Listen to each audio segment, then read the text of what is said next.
my beloved Boss Mike Cervera.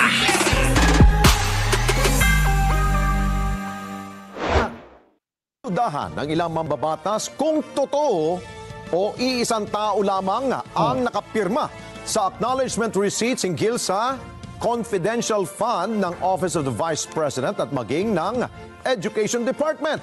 Yan na mga kababayan ha. Yung araw, yung opisina ng Vice President at ang opisina dati ni Sara sa DepEd, abay mukhang isang tao lang yung pumipirma ayon dito sa balita. Saan? Sa Net25 mga kababayan. Alam niyo naman ang Net25, ito pag-aari ng ating mga kapatid na iglesia. Sa pagpapatuloy po ng pagdinig ng Kamara hinggil sa nasabing OVP Confidential Fund, muli namang hindi sumipot si Vice President Sara Duterte. Ayan na nga ba sinasabi ko kasi hindi sumisipot Hindi kasi sumisipot si Sara. Para siya na mismo magpaliwanag, Lot Pormaran. No, Midday Pilares. Leonida Dasalya. Dapat siya na magpaliwanag kasi noon pa. Di sana wala nang gulo. Sara, paliwanag mo na kasi. Maming ka na, hindi ka naman ipapakulong ni Bongbong. Diba? Hindi ka ipapakulong ng manong ko. Maniwala ka sa akin. Alam mo ba mahal na mahal ka nun? Eto, sasabihin ko sa inyo kanina, kagigising ko lang. Naku, mga kababayan sabi sa akin ni Manong Bongbong ito, luka-luka lang Sa totoo lang, siya yung siya yung gusto kong maging standard bearer ko sa darating na 2028 Kaya lang, may topak Pero inyong mga kababayan, sabi ni Kuya Bongbong ko, sabi niya, sabi ni Manong Bongbong, sabi ni Manong Bongbong siya dapat talaga ang standard bearer, kaya lang luka-luka. Pero pinagtripan ako. Ayan tuloy, nagalit ang mga tao. Di ba, Analisa Uso? Oy, Sara, alam mo, totoo yun. Oo. Sabi siya akin ni Manong Bongbong. Kaya lang na-discover yung yung kahinaan mo Diba, Shoni Pineda, Flor Benavides. Diba, Jaime Juan. Nako, Emma Ordonez, Biling Gatos. Sabi yun ni Manong Bongbong ko. Putol ko yung ko. Na malaki ulo. Nako, mga kababayan. Papuputol ko kung hindi totoo. Sa totoo lang mga kababayan, tanong nyo kay Manong Bongbong ko Kanina, magkausap kami. Sa panaginip ko. Sabi niya, siya dapat ang standard bearer, ba't nagkaganyan? Diba? Imbis na ako'y kampihan, abay kinampihan ng mali. Ayan tuloy, na-discover ang mga mali rin yan. Kaya lang wala. Ayan tuloy. Wala na. Diba? Litimen. Opo. So ito na, tuloy natin to. Ano ba to? Panoorin nyo na nga. Report mula kay Weng de la Fuente. Kinwestiyon ng ilang mambabatas ang mga isinumeteng acknowledgement receipts ng Office of the Vice President at Department of Education na pirmado ng pare-parehong tao. Sa pagpapatuloy ng pagdinig ng House Committee on Good Government and Public Accountability sa usapin ng paggamit sa confidential fund ng OVP at DepEd, ipinresenta ni Lanao del Sur Congressman Zia Alonto Adyong ang halimbawa ng mga acknowledgement receipts na isinumite ng OVP at DepEd na pirmado ng isang tao lamang. So yan na nga yun binalikan ko lang mga kababayan para maunawaan yung aking ipepresentang video Opo shoutout po sa inyo. Jocelyn Climaco, Muhammad Iqbal, opo, Maring Juliet, Maring Luis Fernandez, opo shoutout po. Eto na, Flor Benavides, eto na. So eto nga mga kababayan, dyan para hindi kayo maligaw sa ipapakita ko. So ngayon mga kababayan, dahil nga yan sa mga piatos-piatos na yan, eto na ngayon mga kababayan. Nako, Shara, yari ka rito. Naman sa Philippine Statistics Authority o PSA ang lahat ng mga pangalan sa isinumiteng acknowledgement receipt ng Office of the Vice President sa Commission on Audit. Ginawa ni Deputy Majority Leader at La Union 1st District Representative Paulo Ortega V ang panawagan sa PSA matapos nitong sabihin na walang record sa kanilang database si Mary Grace Piatos at Kokoy Villamin. Nako, pati yung Kokoy Villamin, mga kababayan, wala palang record. Pero ninyo, mga kababayan, yung Kokoy Villamin, kala mo totoong pangalan na. Pero wala ring record. Oh, sige tuloy. Ang mga nabanggit na pangalan ay lumabas sa mga acknowledgement receipt na isinumite sa COA kabilang sina Fernando Tempura, Carlos Miguel Owishi, Raymunda Jane Nova at Chippy McDonald. Oh, wala pero yun yung may Chippy McDonald. Ay nako, bago pala yung Chippy McDonald, mga kababayan. Pero mo yan, meron pang Chippy McDonald. Putik na yung mga kababayan, ngayon ko lang narinig yan Maripe Bailon, narinig nyo na ba yan? Chippy McDonald? Anak ng tinapang Sara. Puta Sara, ang lupit mo talaga. Baka magselo si Jollibee at si KFC. Isama mo na. Ibang klase. Puta. Kalma. Huwag mo naman akong bigyan ng dahilan para tabihan ka. Ibang klase. Ngayon nga lang po, kita mo. Ngayon lang nila narinig. Ngayon ko lang din, alam nyo yung mga video na to, itong pinipresenta ko, abay ngayon ko lang din napapanood. Oo. Sineset up lang nung admin to, mga kababayan ha. Putik na yung Bongski Smith. Meron palang Chippy McDonald. Anak ng tinapa, Sara. Aba, magsiselos nga naman, Magsiselos si Tropical Hot. Sabagay, ang pangit naman ng pangalan kung Jollibee Tropical Hot. Mahilig siya magsama, mga kababayan ng chichirya at ng pangalan ng food chain. So, ano ba maganda? Jollibee. Jollibee. Kayo na bahala. Di mo ba? Ibang klase, Boy Bawang. Jollibee Bawang. Angit. Pero maganda siya magkombinasyon, no? Biruin mo, Chippy McDonald. Anak ng pating talaga na. Alam nyo na, nai-imagine ko, habang ginagawa ito, mga kababayan, ginagawa itong mga pangalan na to, yung nagsusulat nito, tawa ng tawa. O mga kababayan, Sara, yung nagsusulat niyan, habang nagsusulat ng mga pangalan, diyan sa mga sa may acknowledgement receipt mo, putik na yun, tawa ng tawa yan. Sabi rito, Jolly Inasal. Pwede. Nagaraya, KFC. Putik na yan, malupit to si Sara, Ding Dong, nako. Putik. Ding Dong, Ding Dong, Golden Eyes. Ito, pakiulit nga. Ito na. Na pangalan ay lumabas sa mga acknowledgement receipt na isinumite sa COA kabilang sina Fernando Tempura. Fernando Tempura. Okay Carlos Miguel Owishi. Carlos Miguel Owishi. Putik. Carlos, may Miguel, may Owishi pa. Putik na yan. Sige, tuloy. Raymunda Jane Nova. Raymunda Jane Nova. Putik na yan mga pangalan kakaiba. At Chippy McDonald. At Chippy McDonald. Putik na yan mga kababayan. Malupit talaga si Sara. Ibang klase gumawa ng mga pangalan. Malupit lumikha. Ngayon mga kababayan, baka naman kayo yung mga buntis dyan.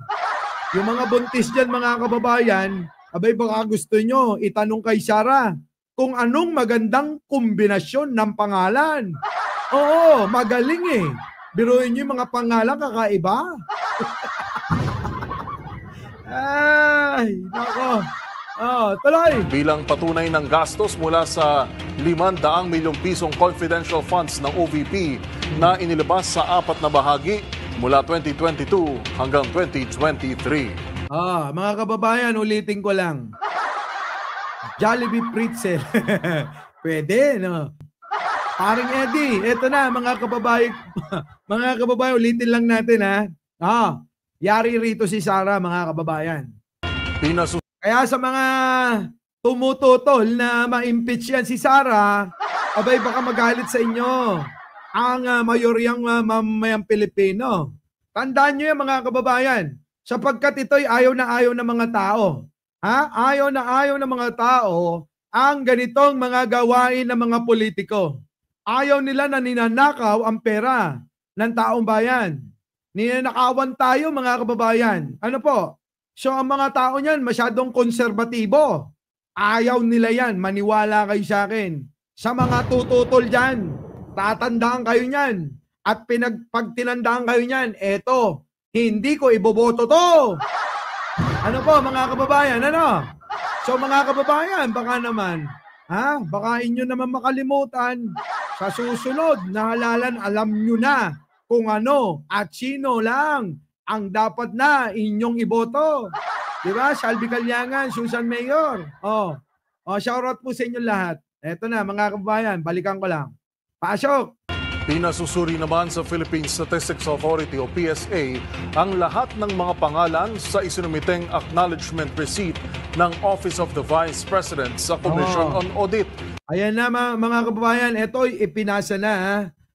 Philip Marin. Ito'y pinasa na Nico Day Choco, Miriam Ning Arena Suarez o kininana. Nagatiddag nga nagan. Apo, kaslalamat, impanagan ni Sara. Grace Digay. Ito mga kababayan, ang naging ebidensya ng Quad Committee sa pagdinig para dito kay Sara. Yung mga galing mismo ng COA, mga kababayan. Okay, maliwanag. Yung mga pinresinta ng opisina ng OBP at ng DepEd nung panahon ni Sara, sa COA, dahil nag-o-audit sila, ay yung binigay nilang mismong yon ang ibinigay sa Quad Committee. At ngayon, iniimbestigahan ng mga kongresista. Mga kababayan, yun yung binigay nila mismo. Ang ebidensya mismo ng mga kongresista ay yung galing sa opisina ni Sara mismo. Yun, hindi ito gawa-gawa. Di po ba? Kaya nga yung mga tauhan ni Sara, hindi masagot mga kababayan kung saan napunta hanggang sa magkasakit na nga yung iba.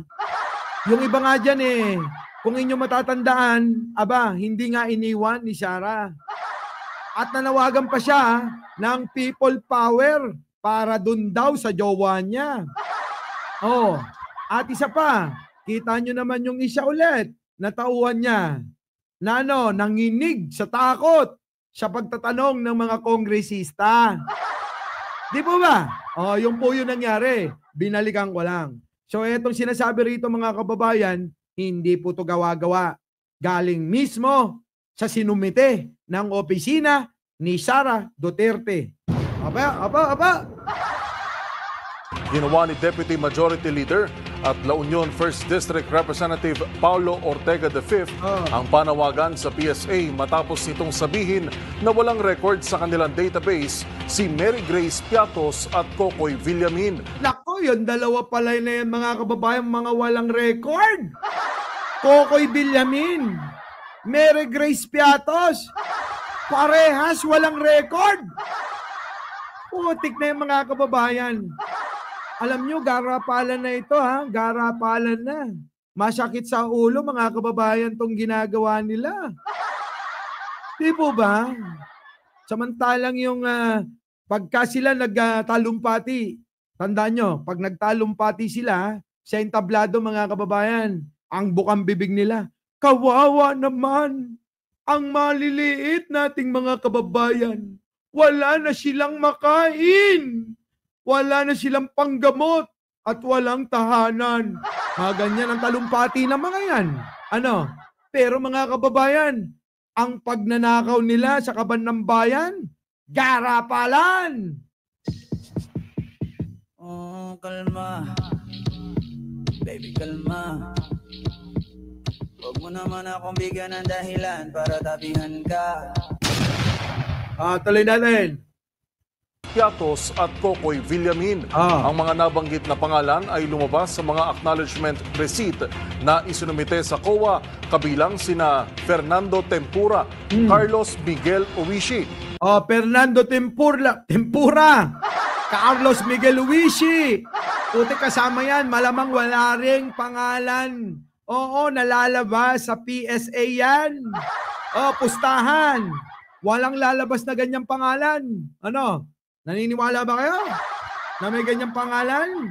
Nalalabas sa PSA? Ay malamang sa utak lang galing ni Sara yan.